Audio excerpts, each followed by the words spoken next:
The Magic of the Swatchways, Chapter 9. Wintry Weather continuing. It was a murky-looking evening, black, still and oppressive, with a very fine drizzle gently falling. As I rowed the dinghy down the creek, the lights of the yacht club house astern looked cheerful and almost inviting. The festive decorations could still be seen through the windows, and a babel of shrill voices came from within, mingled with the kind of laughter men make when they wish to goodness the ladies would go home.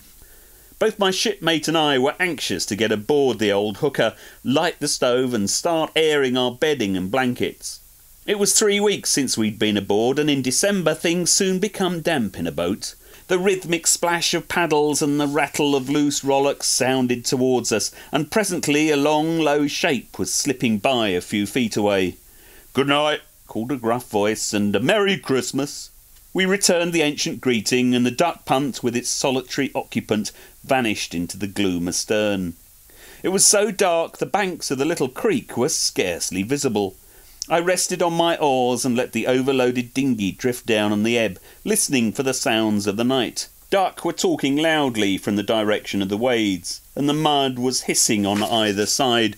No other sound broke the stillness of the night, for the clubhouse was out of earshot by now. "Pull away, old man, it's getting horribly cold here." I gazed at the pale blob in the darkness, which was the shipmate's face, and wondered how on earth she could feel cold with 3 jerseys, a reefer jacket, thick trousers stuffed into fishermen's semi-thigh boots, and topped by a muffler, an oilskin, and a wool cap. But of course I'd been rowing. Presently a big white shape loomed up, and we clutched at the side of old Alfrin. Her rail was clammy and cold, her decks were slippery. Her cabin smelled chill and damp when I lit the lamps, but while my shipmate transferred the prodigious loads of Christmas eats from the dinghy to their respective lockers, I fiddled lovingly with my special joy aboard, the coal stove. Soon there was a welcome roaring and cheerful light flickering in the forecastle. Soon, too, the thermometer in the saloon evinced ambition and rose from 40 steadily towards its normal 68. Round the stove in the forecastle we stacked the cabin berth cushions and blankets, opened all the lockers so that the warm air could circulate through the ship. Surely this is better for a boat than to be laid up in a clammy mud berth, sweating for 5 months throughout the winter until the spring sun drives the mould and damp away. While the shipmate was busily cooking dinner and a delicious smell of roast potatoes and chicken and soup came up from the forecastle, I went on deck to look at the night. The fine rain had stopped and the sky was clearing in parts, for stars were twinkling here and there. A faint breeze had sprung up from the southeast, and the halyards were beginning to brush gently against the mast. My eyes grew accustomed to the starlit darkness, and I found I could just make out the low bank on either side. The only lights visible were those of the yacht club house half a mile up the creek, with the lights of Walton behind them, while in the opposite direction a broken line of twinkling lights showed where Dovercourt and Harwich lay. There was a glare in the sky above Felixstowe, but only by standing on the cabin top could I discern the lights of the town. The little breeze was ruffling the water now, and Peanut, our dinghy, began to chuckle over a secret joke. The sparks and smoke that poured out of the little chimney on the foredeck were drifting away into the darkness to leeward. I paced up and down the side deck in contentment. Dear old Alfrin, she was a real ship to have beneath one, small though she was. 34 feet from her stern to the end of her blunt counter, 30 feet on the waterline, 10 feet beam and only 4.5 feet draught, full-bodied, heavy, sturdy, and about to celebrate her 44th Christmas.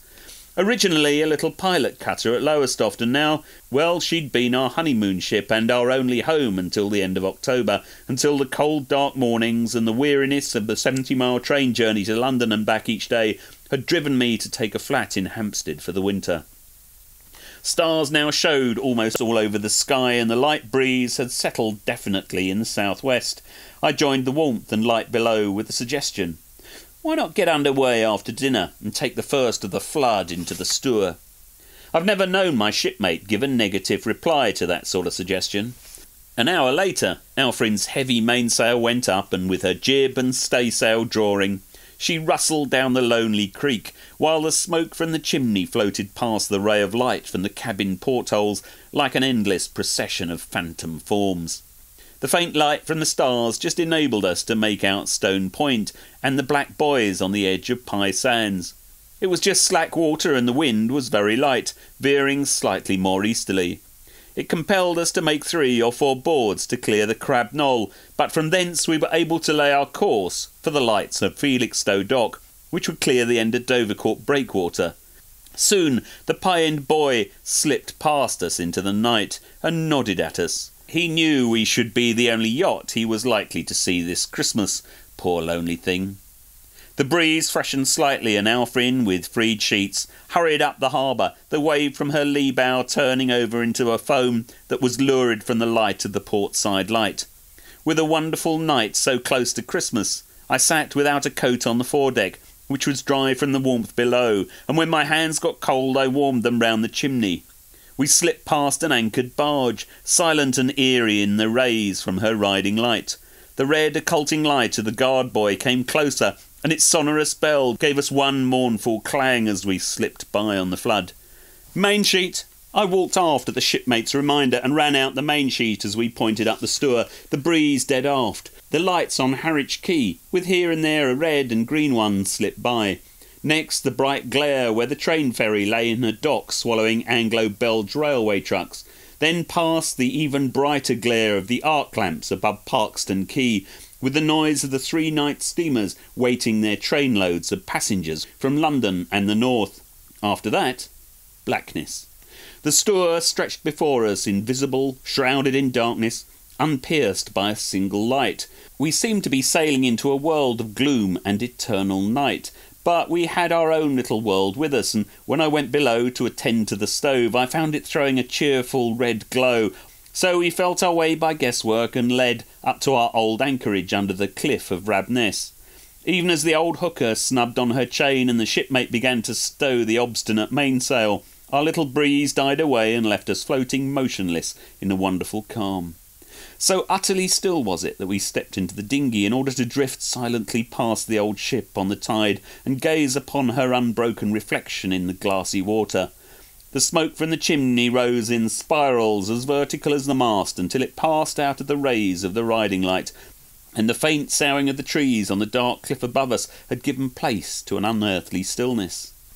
Then the sound of a train grew into a roar and a clatter as it passed in a cutting behind the silent fields and faded away into distant thunder as its lights appeared like a luminous caterpillar a few minutes later to sweep round the curve and merge into the twinkling lights of Parkston Station 5 miles away. "That's the first of the boat trains from Liverpool Street," I said, and the unheeded remark sounded empty as it echoed mysteriously from the beach. Then we clambered once more aboard and peeled off sweaters and sea boots, for it was approaching a tropical temperature in the cabin. "The glass is extraordinarily high," I said as I tapped it, "and still rising." "Wind from the east," the ship's meteorological expert spoke with a tone of finality.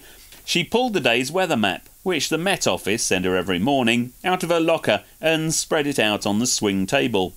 "There's an area of unusually high pressure centred here, and it's moved that much since yesterday. If we don't get a pretty fresh easterly wind tomorrow, well, we're all ready to clear out if need be." But the calm still held when I banked up the little stove for the night and put the damper on the chimney. The weather prediction had been correct. There was half a gale blowing from the nor'east in the morning, and when I went on deck from the warm cabin, for the stove was still merrily alight and only needed raking and recharging, the bitter cold seemed to pierce both jerseys like muslin. Alfrin was lying to the flood, her bowsprit rising and falling as the white-crested seas passed underneath it. The sky was leaden and the deserted Stour looked bleak and cold as far as the eye could reach. Could this wintry scene be the same spot that had been so fairy-like but 12 hours before? During breakfast the wind increased and moaned more shrilly in the rigging. This was an exposed anchorage, and as soon as the ebb set in it would become an intolerable berth. But our idea of cruising at Christmas was to sail from place to place, not lie in a snug anchorage all the time. While we were getting 2 reefs down in the mainsail, tugging at half-frozen reef points with hands that had lost their feeling, a violent snow-laden squall streamed down upon us, the powdery flakes driving into our ears and up our sleeves, and settling in little white drifts against the forehatch, the cabin top and the mast. We left the mainsail half reefed and went below to thaw in front of the stove and drink a mug of hot coffee. My wife looked out through the skylight at the driving snowstorm. "I believe we're dragging."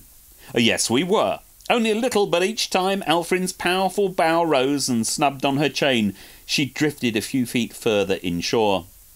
"Third reef, Pete, and storm jib. We'd better hurry." The shipmate was on deck in 5 seconds. The snow was stopping, but the wind still blew strongly and the sky looked just as hopeless and leaden to windward. Getting the anchor in was a long and heavy job, and the winch needed all my strength as the cable came in inch by inch. As soon as Alfred was under way and the hook catted Brittlesea fashion, we hove to for a few minutes' spell of rest. Then, close hauled on the port tack, we headed down the Stour, butting into the steep little seas and throwing the cold spray across the foredeck. For minutes at a time the old hooker sailed herself, while we sat on the engine box under the lee of the cabin top, which extends partly over the well. The snow had gone now, and the wind seemed to be taking off. The ebb had set in, and there was more than a suggestion of a break in the sky. On either side, the wild banks of the river showed in strong contrasts of black and white, where trees rustled leafless branches amid snow-covered fields. Yet somehow there was a queer fascination about the scene, even under these wintry conditions. And when, quite suddenly, the wind died away to a faint little breeze and the pale sun burst through the clouds, the beauty of the river and the joyousness of this carefree elemental life made us sing and shout all the songs we knew. The shipmate showed her energy by shaking out the third reef and resetting the heavy, snow-encrusted mainsail with 2 reefs only. Then she went below to warm her benumbed hands and to hand up a steaming mug of Bovril. While the sunshine lasted, it seemed as though it would be one of those rare days in winter when it's almost warm and a balmy breeze blows like a miniature trade wind. But this was not for long. The sky became overcast once more, and when we started a long and short beat up the sea reach in the Orwell, another snowstorm burst upon us from the nor'east, as savage and bitter as the first. Hove to, Alfred looked after herself as boats of her type will, hardly heeling at all, while we went below and stoked up the stove. What a treasure that little bogey stove was, and how we blessed it this Christmas.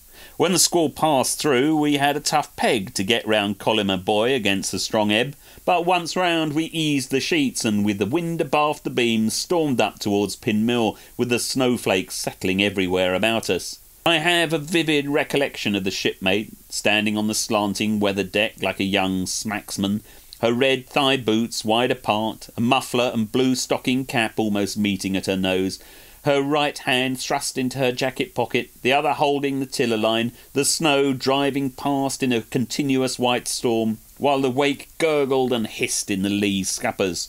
"She's going like a train, sonny, isn't this great?" We took 10-minute spells each at the helm.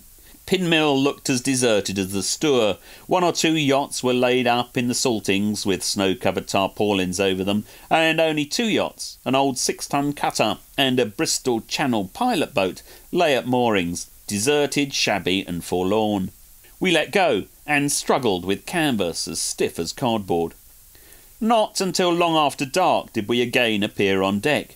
It was Christmas Day, and I defy anyone to want to leave a cosy cabin at a steady temperature of 70 degrees after such a Christmas dinner as we had prepared and dealt with in the orthodox manner in order to face a blizzard on deck.